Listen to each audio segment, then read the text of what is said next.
आज आपण केनोपनिषदाचा कितवा मंत्र, चौथा मंत्र बघणार आहोत. भरपूर गहन विषय बघा, भरपूर महत्वाची माहिती मिळणार आहे आपल्याला आज. चला बघू काय आहे ते. प्रतिबोध विदितम मतमृतम तत्वम हि विंदते आत्मना विंदते वीर्यम विद्यया विंदते मृतम. आता याचा अर्थ बघा काय.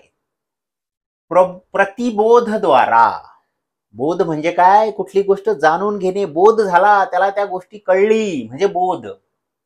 प्रतिबोध द्वारा प्राप्त हुए ज्ञान से निश्चित है कि अमृत प्राप्त होता है. ज्ञानापासून अमरत्व प्राप्त होत. आत्मना, पुरुषार्थ म्हणजे काय, कर्म से बल और ज्ञान से अमरत्व प्राप्त होता है. कर्म, आपण जे काम करतो त्याच्याने काय होतं, बल. कर्म से बल म्हणजे शारीरिक जे कर्म आहे आपण ते करतो त्याने बल प्राप्त होतं. आणि ज्ञानाने अमरत्व प्राप्त होतं. म्हणजे अमरत्व जर आपल्याला मिळवाय, प्राप्त करायचं असेल, ज्ञानाशिवाय आपल्याला दुसरा मार्ग नाही बघा. ज्ञान हे मिळवलंच पाहिजे. ओके, चला पुढे जाऊ थोडस. व्याख्या. मनुष्य के अधिकार में ज्ञान उपलब्धि के दो साधन इंद्रिय और आत्मा है. हे लक्षात घ्या. आपल्याला ज्ञान अर्जित करण्यासाठी दोनच साधनं आहेत. काय? इंद्रिय आणि आत्मा. ओके, आता बघू, इंटरेस्टिंग है. इंद्रियों से जो ज्ञान प्राप्त होता है उसे बोध. इंद्रियांनी म्हणजे आता चिमटा बसला, इंद्रिय आहे काय, त्वचा, चिमटा बसला, मला कळलं, ज्ञान झालं. ओके, किंवा इस्त्रीला हात लागला, गरम लागलं, ज्ञान झालं, गरम आहे म्हणून. आणि आत्मा के द्वारा जिस ज्ञान की उपलब्धि होती है उसे प्रतिबोध कहते हैं. म्हणजे हा जो बोध आहे, मी अगोदर बोध बोललो होतो, तो इंद्रियांद्वारा आपल्याला प्राप्त होतो. दिसलं आपल्याला, ऐकलं आपण, श्वास घेतला, टच केला, त्याने काय होतं, आपल्याला बोध होतो. पण जर प्रतिबोध, प्रतिबोधाचा अर्थ मोठा आहे, जो आपल्याला आत्म्याद्वारा प्राप्त होतो त्याला प्रतिबोध बोलतात. इंद्रिय शब्द के अंतर्गत अंतकरण और बाह्यकरण दोनों शामिल है. बाह्यकरण 10 इंद्रियों और अंतकरण मन बुद्धि चित्त और अहंकार का नाम है. बघा किती महत्वाचं ज्ञान दिलं इथं. इंद्रिय शब्द म्हणजे इंद्रियचं जे आहे, आपल्याला आपण बोललो इंद्रिय, इंद्रियाचे काय होतं, बोध होतो. त्याचे किती अंतर्गत, अंतकरण और बाह्यकरण. त्याचे दोन भाग आहेत, एक अंतकरण आतलं आणि एक बाह्यकरण. ते काय आपण बघू पुढे. बाह्यकरण 10 इंद्रिय आहे और अंतकरण मन. अंतकरण काय, बाह्यकरण काय, 10 इंद्रिय. आता 10 इंद्रिय काय ते बघू आपण. पण अंतकरण काय आहे, मन बुद्धि चित्त और अहंकार, हे 4 आहेत. मन बुद्धि चित्त और अहंकार का नाम है. ते अंतकरण आहे आतलं. मन आतमध्ये असतं, नंतर बुद्धी आतच आहे, चित्त आतमध्ये. चित्त म्हणजे साठा आपला मेमरीचा, आणि अहंकार, आपण जे अहंकार बाळगतो ना, मी असा मी तसा. ओके, पुढे बघणार आपण डिटेलमध्ये. आत्मा की 2 वृत्ती आहे. आता आत्माचं, इंद्रियांचं झालं 10, आत्म्याचे पण 2 आहेत. काय, बहिर्मुख वृत्ती और अंतर्मुख वृत्ती. त्याचे पण बहिर्मुख आणि अंतर्मुख असे 2 वृत्ती आहेत बघा. चला थोडस डिटेल मध्ये बघू, भरपूर महत्वाचं आहे. अंतकरण और उसकी कार्य प्रणाली अच्छी तरह से समझ ली जावे, इसलिए उसका यहाँ कुछ विवरण दिया करा. अंतकरणाचं भरपूर महत्वाचं आहे हे, आणि समजून घेणं गरजेचं आहे, म्हणून आपल्याला काय दिलंय, पुढचं विवरण दिलंय. मन का काम 5 ज्ञान इंद्रियों से ज्ञान प्राप्त करना, बाकी 5 कर्मेंद्रियों से कर्म करना है. मनाचं काम काय आहे, 5 ज्ञान इंद्रिय, सेन्सरी ऑर्गन इंग्लिश मध्ये. 5 ज्ञानेंद्रिय कुठले आहेत, कान, नाक, डोळे, हे 3 झाले. वास घेत, नाक झालं, त्वचा. ओके, आणि अजून काय राहिला आपला, कान, नाक, हा जीभ. जिभेने आपण पण ज्ञान घेतो ना, चव कशी येते. हे 5 झाले. हे काय झाले, ज्ञान इंद्रिय. यांच्याकडून काम करून घेण्याचं काम मनाचं आहे असं सांगितलं. ओके, आता ज्ञान प्राप्त करणं, ह्या 5 याच्याकडून मनाला ज्ञान प्राप्त होतं. बाकी 5 कर्मेंद्रिय से कर्म करना है. कर्म इंद्रिय, आता अगोदर सांगितलं तुम्हाला 5 कर्मेंद्रिय काय आहेत आपले. ओके, आपले हात पाय हे 2 झाले. हाताने आपण काम करतो, पायाने आपण चालतो, काम करतो. तोंड, मी बोलतोय, मी काम करतोय, 3 झाले. आणि आपण जे वेस्टेज आपण बाहेर टाकतो ते 2 इंद्रिय. ओके, शरीरातून जे वेस्ट आहे, जे कामाचं नाही ते आपण बाहेर टाकतो ते 2 इंद्रिय. असे 5 कर्म इंद्रिय झाले, त्याने आपण कर्म करतो. आता पुढे जाऊ. इसलिए मन को इंद्रिय का राजा कहा जाता है. मनाला काय बोलतोय, हे जे इंद्रिय आहेत 5 आणि 5 10 यांचा राजा आहे मन. यांच्याकडून ज्ञान करतो आणि यांच्याकडून काम करून घेतो. बघा कसं आहे, 5 ज्ञानेंद्रियांकडून तो ज्ञान घेतो आणि 5 कर्मेंद्रियांकडून तो काय काम करून घेतो. ते बोलतात मन, आणि तो त्यांचा स्वामी आहे मन. ओके, चला पुढे जाऊ. मन का स्थान हृदय काश है. कुठे? हृदयात आहे मनाचं स्थान. लक्षात घ्या, ज्या वेळेस आपण भीती बाळगतो, माझं मन, मनात पाणी झालं माझे, आपण बोलतो तसं, म्हणजे कुठे? इथे. ऑब्वियस आहे, ते आपल्याला कळतं, मनाचं स्थान हृदयात आहे आपल्या. परंतु सूक्ष्म ज्ञान इंद्रियों की जगह जिनसे मन का काम किया करता है मस्तिष्क है. अगोदर पण एक व्हिडिओ बनवला होता मी याच्यावर. आपले जे 5 ज्ञान इंद्रिय आहेत किंवा कर्म इंद्रिय आहे, त्यांचं सगळ्यांचं जे सूक्ष्म स्थान आहे, हे स्थान तर आपलं काय झालं ते दिसतंय ते, पण त्यांचं सूक्ष्म स्थान मेंदूमध्ये, त्यांच्या सगळ्या नाड्या जोडलेल्या आहेत मेंदूमध्ये. मागे व्हिडिओमध्ये बघा, जर तुम्हाला सर्च करता आलं तर मी सांगितलं होतं दिवसा आपल्याला तारे कसे दिसतात.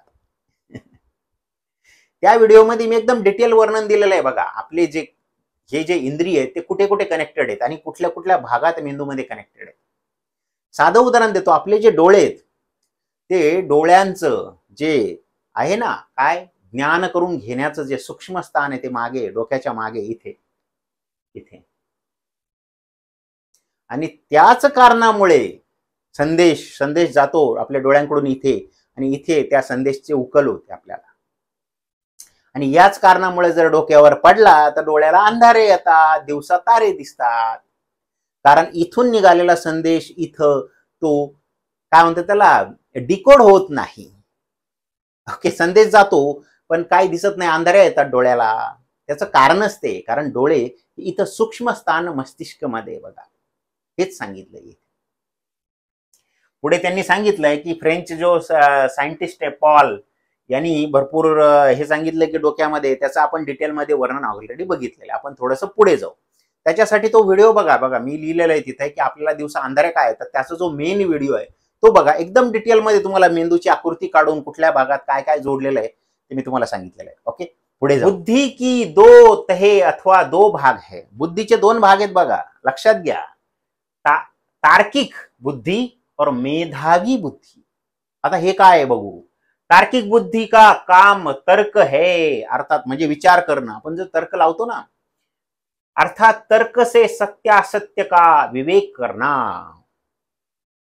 काही जर आपल्याला काही ज्ञान झालं तर ते सत्य की असत्य त्याच्यावर आपण तर्क लावतो, लॉजिक लावतो की बरोबर आहे, हा आता हे तर्क लावला म्हणजे सत्य आहे, नाही हे असत्य आहे, त्याला बोलतात तर्क.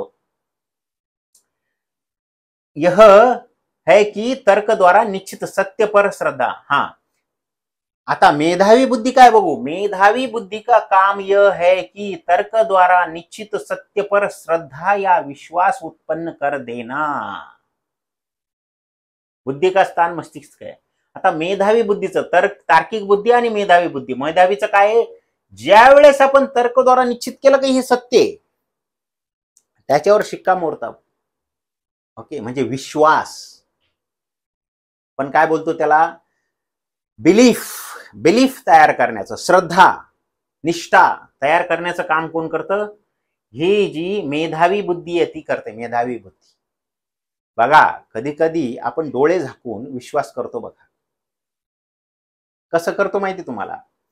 अगोदर जर आपल्या तार्किक बुद्धीने तर्क करून याचा शोध लावला असेल आणि ठरवलं असेल, नाही 10 वेळा आपल्याला चांगला अनुभव आला, एखादा माणूसच घ्या किंवा मित्र घ्या, चांगला अनुभव आला त्याचा, मग आपण त्याच्यावर डोळे झाकून विश्वास ठेवतो. विश्वास ठेवणारी जी बुद्धी आहे ती मेधावी बुद्धी आहे बघा, जी तुम्हाला विश्वास ठेवायला लावते. नंतर आपण काय विचार करतो, अरे रे रे चुकलं गड्या, आपण आंधळा विश्वास ठेवला त्याच्यावर. थोडासा तर्क लावला असता तर बरं झालं असतं की तो नेमकं का करतोय. हे बघा, प्रत्येक वेळेस आपल्याला क्यूज येतात, म्हणजे आपल्याला कुठेतरी संकेत येतात की चुकीचं होतंय. 10 वेळा त्यांनी आपल्याला चांगलं सत्य सांगितलं तर आपल्याला त्याच्यावर विश्वास बसतो आणि आपण डोळे झाकून त्याच्या मागे जातो. आपण विचार करतो, आपण कधी कधी काय करतो, इग्नोर पण करतो, जाऊ दे चल असं. पण नंतर ज्यावेळेस धोका बसल्यानंतर, आपल्याला धोका झाला त्याच्याकडून, आपण म्हणतो नाही, थोडंसं जर तर्क लावलं असतं. म्हणजे 2 बुद्धी आहेत बघा, एक विश्वास ठेवणारी आंधळी आणि एक तर्क आहे बघा, हेच सांगितलंय. चला पुढे जाऊ. बुद्धीचं स्थान पण मस्तिष्क है. आत्मा जब बाह्य जगत में काम करना चाहता है, बाह्य जगत, तब उसकी बहिर्मुखी वृत्ति काम करती है, और जब अपने भीतर का ही काम करता है तब अपनी अंतर्मुखी वृत्ति से काम लेता है. दोन्ही बघा आत्म्याच्या, एक बहिर्मुखी आणि एक अंतर्मुखी. बहिर्मुखीचं ज्यावेळेस काम करतो त्यावेळेस काय होतं, बहिर्मुखी वृत्ती, आणि अंतर्मुखी आतलं ज्यावेळेस असेल त्यावेळेस अंतर्मुखी वृत्ती काम करते. बहिर्मुखी वृत्ति का काम बुद्धि, मन और इंद्रियों के माध्यम से पूरा हुआ. आता बघा, बहिर्मुखी बाहेरचे जे काम करायचे आहेत आपल्याला, लक्षात घ्या, बुद्धी लागते, त्याला डोकं चालवायला लागतंय. मन पण पाहिजे असतं. मन काय करतं, ठरवतं, इंद्रियांकडून काम करून घेतं, आणि इंद्रिय तर पाहिजेच असतात कारण त्यांच्याकडून काम करून घ्यायचंय. म्हणजे बुद्धी, मन काय करतं बघा, जे ज्ञान इंद्रिय त्यांच्याकडून ज्ञान घेतं, त्याच्यानंतर काय करते, ते बुद्धीला देतं. बुद्धी विचार करून आणते, बाबा हे घे, हे ऑप्शन, मग त्याच्यावर ठरवलं जातं आणि नंतर इंद्रियांना काम करायला लावतं. हा, हे बरोबर आहे, आता हे असं काम कर. हे झालं बहिर्मुखी, माध्यम से पुरा हुआ है. चित्त के 2 भाग है. आता चित्त बघा, चित्त म्हणजे आपला जो मेमरीचा साठा आहे, कोठार. चित्त के 2 भाग है त्याचे. एक भाग का काम उद्वेग, इमोशन पैदा करना है. बघा, इमोशन पैदा होतात आपल्या बुद्धीमध्ये ऑलरेडी. आता साधं उदाहरण देतो तुम्हाला. एखादी व्यक्तीची डेथ झाली झाल्यानंतर आपण तिथे गेल्यानंतर बाकीचे लोक रडायला लागतात. आपल्याला पण मागचं आठवतं, आपले आई वडील मेलेले, आपल्या आई वडिलांची डेथ झालेली. ओके, मेलेले कसं अवघड शब्द वाटतं बघा, डेथ म्हणल्यावर ठीक वाटतंय. ओके, फॉरेन लँग्वेज आहे ना, सो मराठी. आता मग आपल्या त्या इमोशन जाग्या होतात, जुन्या इमोशन जाग्या होतात. त्या बुद्धीला काय बोललंय त्यांनी, उद्वेग. चित्त के 2 भाग, एक भाग का काम उद्वेग, इमोशन पैदा करना है. इमोशन पैदा होतात बघा, ऑटोमॅटिक आपल्या डोळ्यात अश्रू तयार होतात, इमोशन तयार होतात. आता म्हणजे जसा अनुभव आहे, अनुभव कुठे साठवलेला आहे, आपल्या कोठारात. लक्षात घ्या, तिथून येतं हे. चित्त म्हणजे कोठार, जिथे साठवलेली आहे आपले पूर्ण मेमरीज. दूसरा भाग स्मृती, वासना और संस्कार का स्थान है. हे लय मोठं आहे बघा, एवढं मोठं तत्वज्ञान आहे, लक्षात घ्या. स्मृति म्हणजे काय, शिक्षा, उपदेश और अध्ययन आदि के द्वारा मनुष्य को जो ज्ञान प्राप्त किया करता है, वह ज्ञान चित्त के भंडार में जमा हो जाया करता है. उसी ज्ञान को स्मृति, और उस एकत्रित ज्ञान ही का नाम स्मृति भंडार हुआ करता है. कुठल्या घेतो आपण, शिक्षण घेतो ना आपण. उपदेश, कुठेतरी प्रवचनाला जातो, तिथून उपदेश घेतो. अध्ययन, स्वतः पण वाचतो ना. या सगळ्यांचं कोठार काय, स्मृती भंडार आहे. त्याला काय बोललं जातं, स्मृतीत आहे का, थोडंसं चेक कर, म्हणजे मेमरीत आहे का. ओके, पुढे चला. वासना. आता वासना काय बघू. कर्म करने से अभ्यास का एकांश बना करता है. उसी अंश, एक अंश बनतो. कर्म करणं, आपण काही काम केलं, ओके, आनंद वाटला आपल्याला, पुढे जाऊ आपण. उसी अंश का नाम वासना हुआ करता है. इस वासना का काम यह है कि उसी कर्म की जिसकी वह वासना है, फिर करने की भीतर से प्रेरणा किया करती है. भरपूर महत्वाचं आहे बघा. एखादी गोष्ट केली आणि आपल्याला आवडली, साधं उदाहरण घ्या, कुठं गावाकडे चाललो असेल आपण आणि एखाद्या ठिकाणी आपल्याला, चला मिसळ पावचंच उदाहरण घ्या, एकदम किंवा लस्सी वगैरे एकदम मधुर, एकदम चांगला मिसळ पाव भेटला. ज्या वेळेस तुम्ही परत त्या रोडनी जात असाल, कधी काळी समजा 2 वर्षांनी परत त्या रोडनी गेला, तर वासना तयार होते बघा. काय वासना तयार होते? अरे 10 किलोमीटर पुढे ते मस्त हॉटेल आहे बघा, तिथं काय लस्सी भेटते, काय मिसळ भेटते. वासना तयार झाली. भूक नसताना, भूक नाहीये, शरीराला गरज नाहीये, पण वासना तयार झाली. मी खाण्याचं उदाहरण देतो, असे बरेच उदाहरण आहेत. विनाकारण वासना तयार झाल्यामुळे आपण करतो, गरज नसते त्याची. तुमच्या पोटाला पोट भरलेलं आहे, पण तुम्हाला ती इच्छा तयार झाली, वासना तयार झाली. अरे कधी खाऊ ती मिसळ, मस्त लागली होती त्यावेळेस. ते कुठून आलं? ज्ञानाच्या कोठारातून आलं. लक्षात घ्या गोष्टी. ओके. आणि बाकीच्या ठिकाणी पण वासना तयार होते विनाकारण, कुठल्याही गोष्टीला. गाडी हवी हवीशी वाटते, ही वासना अवघड आहे बघा. हे काय करतात तुम्हाला सांगतो, गाडीचं उदाहरण देतो.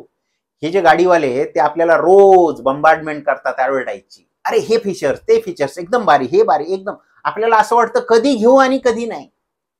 वासना तयार करतात बघा आपल्या मनात, वासनाशी खेळतात आपल्या. आणि एकदा का वासना तयार झाली आपल्या मेमरीमध्ये, की आपली मेमरी आपल्याला असं पोर्क करत राहते, टोचत राहते. अरे ती गाडी घ्यायची आपल्याला. आपलं जरी बजेट नसलं 5 लाखाचं किंवा 10 लाखाचं बजेट असलं, तर विनाकारण आपण 15 लाखावर जातो. अरे त्याचे फीचर्स, वासना तयार झाली. बटन दाबलं की असं होतंय, तसं होतंय. रिक्लायनिंग चेअर. सगळा वासनाचा खेळ आहे बघा. वासनेमध्ये आपण अडकतो. तेच सांगितलंय, वासना कशी तयार होते, कुठून येते? चित्त, त्याचा भाग आहे बघा. चला पुढे जाऊ. शेवटचं बघू, संस्कार. आता संस्कार, मनुष्य के चित्त पर उन समस्त घटनाओं के जो उनके उसके या अन्यों के द्वारा घटित हुआ करती है प्रभाव पड़ा करता है, इसी को चित्त पर छाप लगना भी कहते हैं. इसी प्रभाव का छाप, इंप्रेशन को संस्कार कहते हैं. एक तर स्वतःचे अनुभव सांगितलंय त्यांनी. स्वतःच्या अनुभवाने एकदा छाप पडते की नाही, हे संस्कार, म्हणजे आपण तसं करतो. आपण बोलतो चांगले संस्कार नाही आहेत त्याचे. मग त्याचे संस्कार आले कुठून? त्याचे आजूबाजूचं जे वातावरण आहे त्याची छाप पडत राहते. 10 वेळा जर वडील किंवा आई चुकीच्या गोष्टी करत असेल, मूवी बघत असेल, मूवी बघताना पॉपकॉर्न किंवा एकदम वडापाव, हे जे आता तुम्हाला सांगितलं मी, पिझ्झा वगैरे खात असेल, तर त्यांच्यावर रोज छाप पडत जाते. दर महिन्याला, दर आठवड्याला जर तुम्ही पिझ्झा खात असाल तर छाप पडते त्यांच्या मनावर. पिझ्झा खाणं योग्य आहे का? आपले आईवडील खातात आणि आपल्या डीएनए मध्ये, आम्हाला तुम्हाला अगोदर सांगितलं, डीएनए मध्ये प्रिंट आहे. आपण जे करतो तेच आपली मुलं करतात. आपण जे सांगतो ते करत नाही. मला सांगितलं नेचरचं काय, आपण कॅरियर आहेत, आपण मेसेज कॅरियर करतो. आपल्या डीएनए मध्ये जो मेसेज आहे तो मेसेज एका पिढीकडून दुसऱ्या पिढीकडे जाणं, एवढंच आपलं काम आहे. निसर्गाचा जर विचार केला, निसर्ग इथे आणि इथे जर आपण आहे, तर एका माणसाकडून म्हणजे फक्त आपली स्पेसिस पुढे जाणे, एवढाच स्वार्थ आहे निसर्गाचा. त्यामुळे निसर्ग काय करतो, जर आपण 40-45 वर्ष काढले, समजा 45 वर्षात झाला, इथपर्यंत आपण प्रूव्ह केलं निसर्गाला की आपण जगू शकतो या वातावरणात. म्हणूनच आपल्या लहान मुलांना त्यांच्या डीएनए मध्ये टाकलंय निसर्गाने की बाबा ते जे करतात ते तू कर, कारण ते आतापर्यंत जगत आले तसं, म्हणजे तू पण तेवढा जगशील. 10 वर्षाचा असतील तर 45 वर्षाचा नक्की बनेल, कारण त्यांनी जसं वागलं तसं तू वाग. म्हणजे त्यांच्या डीएनए मध्ये प्रिंट केलेलं आहे की आपण जसं वागू तसं वागायचं, आपण जसं सांगू तसं ऐकायचं नाहीये बघा. त्यामुळे 1000 वेळा सांगा तुमच्या मुलांना, ते ऐकणार नाहीये तुमचे. तुम्ही पहिलं तो मार्ग चाला. लीड, आपल्याला लीडर बनायला लागतं बघा. समोर आपण चाललं तर आपल्या मागे ऑटोमॅटिक आपले मुलं सुद्धा तसंच वागतील बघा. तोच भाग आहे संस्काराचा. छाप पडत जाते, इम्प्रेशन लिहिलंय, छाप पडत जाते बघा. आज भरपूर महत्वाचं नॉलेज बघितलं. अजून पुढे डिटेलमध्ये जाऊ, पण पुढच्या लेक्चरमध्ये बघा. ओके, बघा पटतंय का, जमतंय का. ओके, चांगलं खा, या शरीराला चांगलं खाऊ घाला, बुद्धीला सुद्धा चांगलं खाऊ घाला आणि आनंदी राहा बघा. ओके, नमस्कार.